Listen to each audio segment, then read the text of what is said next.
Hello everybody, this is your Digital Super Saiyan 3, back here with another video, and welcome to my May pay-per-view review. And for the month of May, I chose to do WWF's In Your House, the premiere. The very first In Your House show. Took place on May 14th, 1995. From Syracuse, New York. I forgot what the name of the arena is, so I'm not going to say it, but I know it took place in Syracuse, New York. And it also took place on Mother's Day. Yes, it took place on frickin' Mother's Day. So yes, they do reference that across this entire show. Yes, so this time around, the WWF decided to do monthly pay-per-views.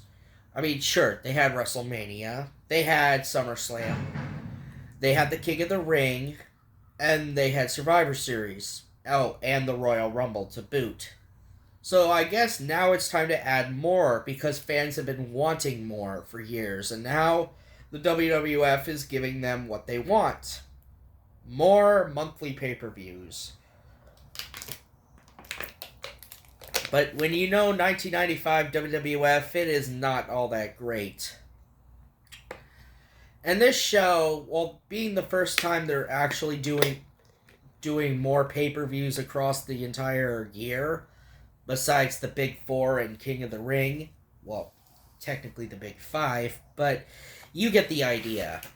But this one really wasn't all that great of a show, because it does have that 1995 stank to it.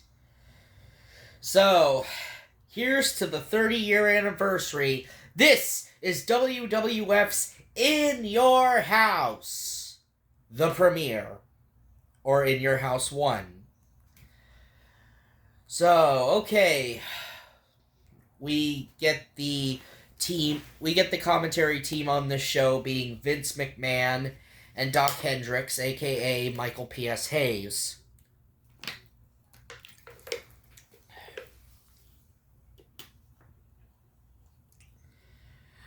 I mean, okay, I get Vince was the leading commentary man, or the leading commentator during this time period, but why Doc Hendricks? I mean, I don't have anything against Michael Hayes or anything, but why Doc Hendricks was there is beyond me. Like, they couldn't get Jim Ross or, heck, even Stan Lane or something like that to co-commentate with Vince. Instead, they got Doc Hendricks. Anyway, opening contest was Bret Hart taking on Hakushi. This stemmed from Hakushi ambushing Bret on Raw and attacking Bret. And besides the fact that Bret also agreed to wrestle twice on this show. He's wrestling both Hakushi, and then later on in the night, he will take on Jerry the King Lawler. Now, the match between Bret and Hakushi here is just excellent. You know, it's just a perfectly flowing match. You have that explosiveness that Hakushi was known for, this high-flying, striking, and then you got Bret Hart, who's just this technical wizard in the ring. You know, he's this technical expertise. I mean, Bret was not able to get the sharpshooter on Hakushi to win this. No, he had to roll Hakushi up for the 1-2-3. And also during the match, Hakushi's bodyguard, Shinja, who's this Japanese guy with face paint on and wears a white tuxedo, you know, he was running interference and during the match. But yeah, like I said, it was still the match of the night. I mean, it kicked off the show pretty well. But then after this, you know it's going to devolve deep and further down to get really, really crappy as the show goes on. The show is going to get much, much crappier as the show goes on. Oh yes, and Brett, in his interview beforehand, dedicated these two matches to his mom, Helen Hart, who's watching from home in Calgary.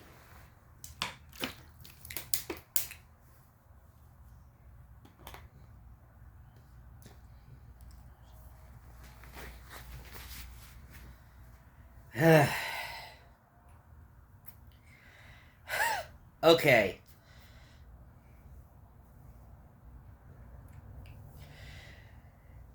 So, we go to the WWF Superstar line as Alundra Blaze is like there on the Superstar line. She's chatting, and you see Jerry the King Lawler go in, and he says, "I'm ready to take on Brett. I want to go out there now and face Brett." While Brett, had just finished a match with Hakushi, and oh yeah, I forgot to mention Brett, did sort of just injured his knee, as he was coming out of the ring. He was coming out of the ring and he injured his knee or sprained his knee, and and and Jerry Lawler's like, I want Brett now. I want Brett now, and they're just telling him to wait a little while and wait to the rest of the show, because Jerry wanted to pick the bones of Brett. And don't worry, we're gonna get into the Jerry Lawler and Bret Hart match later on in this show. Ugh.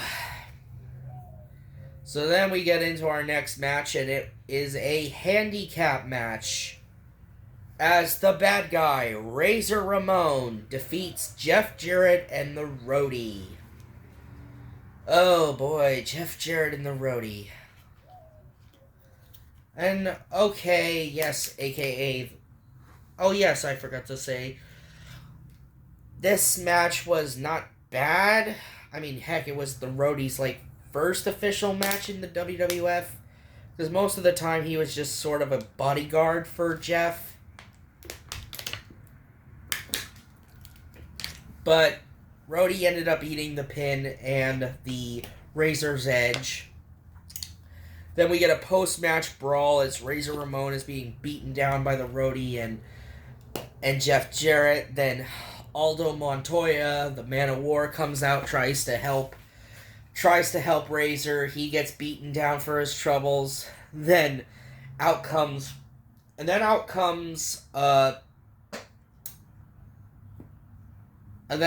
Savio Vega, and Savio Vega would make his official first appearance in the WWF. Security would bring Savio out of the ring. They think of him as this guy as this fan and stuff that, jumped the barricade to help Razor Ramon from the beatdown he was suffering at the hands of Jarrett and the Roadie, aka Road Dogg.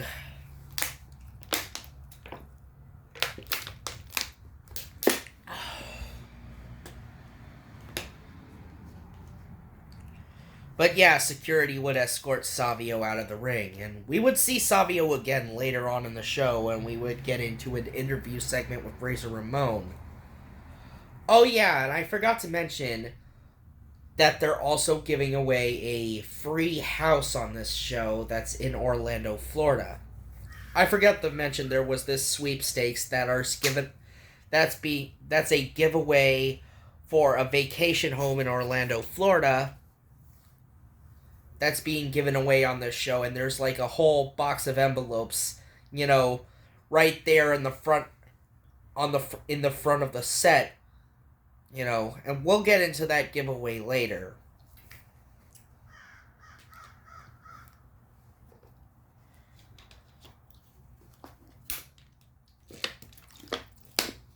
Next up, we get a King of the Ring qualifying match for the 1995 King of the Ring, as Mabel with Mo defeats Adam Bomb. Okay, this is where the show starts to go downhill.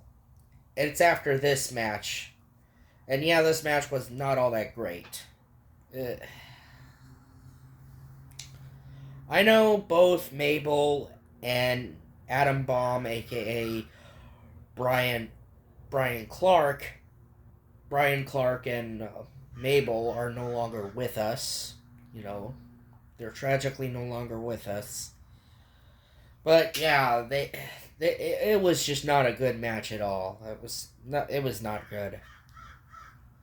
It didn't go that long anyway. It was really short. It just felt like a match that should have been on Raw or Superstars. Why was this on pay-per-view? I will never know. And trust me, we're going to get into more crap on this show as we're getting into this. I guarantee, there's no way this could possibly get any worse. Our next match is for the WWF Tag Team Championships.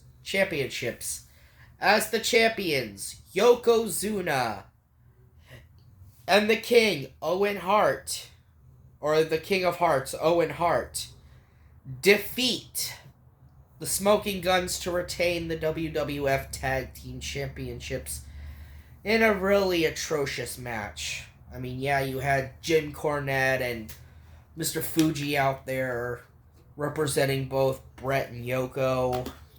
And, you know, the Smoking Guns, they got nobody to watch their backs.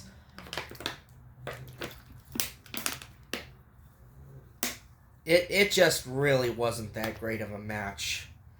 Then we get into a backstage interview with the WWF champion Diesel, who is preparing for his match with Psycho Sid. And, you know, Diesel, his promo that he's cutting, you know, it's a really emotional promo as he's talking about how he lost his mom and how he's had to spend Mother's Day without his mother. And then he wishes the mothers of the world happy Mother's Day because, you know, he lost his mom.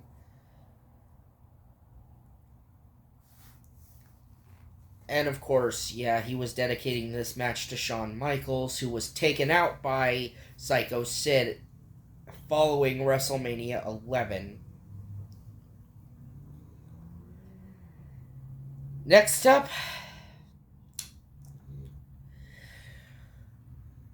we get Bret Hart versus Jerry the King Lawler. And oh boy, it really wasn't that great of a match. Jerry Lawler comes out first with, you know, his mom, or this young chick that's supposed to be his mom. And, you know, he's talking about how, and he and his mom are, like, ridiculing Helen Hart. You know, talking about how old she is. And then Bret Hart comes out, you know, not wanting to deal with this crap and listening to, you know, Jerry Lawler just besmirching his mom's good name. Bret Hart comes out, and the match comes underway with him and Jerry Lawler. And of course Jerry Lawler ends up picking up the victory when Hakushi and Shinja would get themselves involved. And then we get a beatdown post-match as Bret is being beaten down by Shinja and Hakushi and Jerry Lawler, but Bret manages to overcome the odds and manages to fight them all off, and he beats down Shinja and puts Shinja in the sharpshooter. Like, Hakushi and Jerry Lawler managed to escape, but Shinja was not so lucky, as he got locked in the sharpshooter. The last thing you want to do is piss off a Hart. Now, before the WWF title match, we got the sweepstakes giveaway for the house in Orlando, Florida. Like I said, they were giving away a vacation home in Orlando, Florida, and you have Stephanie Wine and Todd Pettengill there as they are getting the rakes and they're digging through these letters, and they managed to find a letter and they dialed the letter, which is the name of this guy named Johnny from Reno, Nevada, or something like that. Well, he was somewhere in Nevada, I meant to say, and they call and tell him, "Hey, are you watching right now? Because you just won the vacation home in Orlando, Florida." And of course, yeah. So he ends up winning the vacation home in Orlando, Florida.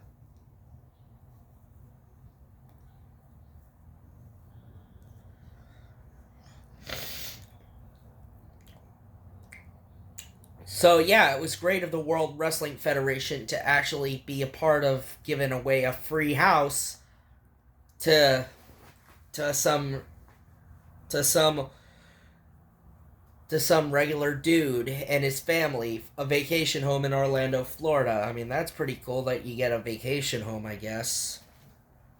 And now we come into the main event for the WWF Championship, and boy, this was not a really good match.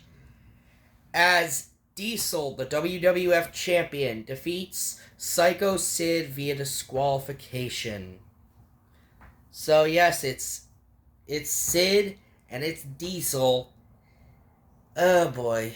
Like, okay, I've talked about their match at Starrcade 99 where they had this powerbomb match and Nash and Sid really didn't really mesh well, and here they are again and they both really can't mesh well. I mean, I know Sid was not known for being a great wrestler, and the same could be said for Nash, but man, was this not a really good match at all. I mean, it was just pretty sloppy to watch. And then, of course, you have Tatanka breaking things up as he comes out and he attacks Diesel and causes the disqualification as you got DiBiase out there as you got the $1 Million Corporation, you got DiBiase out there, you got Tatanka out there, and you got Sid, they're beating down Diesel, and then out comes Bam Bam Bigelow, who was kicked out of the $1 Million Corporation. Bam Bam comes out and he helps fight them off, and he and Diesel stand tall at the end of the show. And that's how the 1995 first ever In Your House ends. So that was In Your House 1. Final thoughts.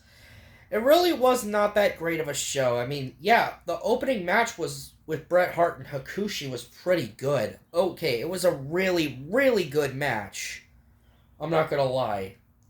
But then, of course, you're bogged down by the rest of this show. I mean, yes, it falls into that 1995 stank. And trust me, I'm going to get more into the 1995 stank in August when I do SummerSlam 95. Don't worry, I'm going to do SummerSlam 95 when I do it. But yeah, the show does fall into that territory of the 1995 stank. So yeah, this has been your Digital Super Saiyan 3, and I'll see you guys next time in June when I tackle the 1999 King of the Ring. Yes, I'm going to be doing King of the Ring 99 next. Anyway, see ya!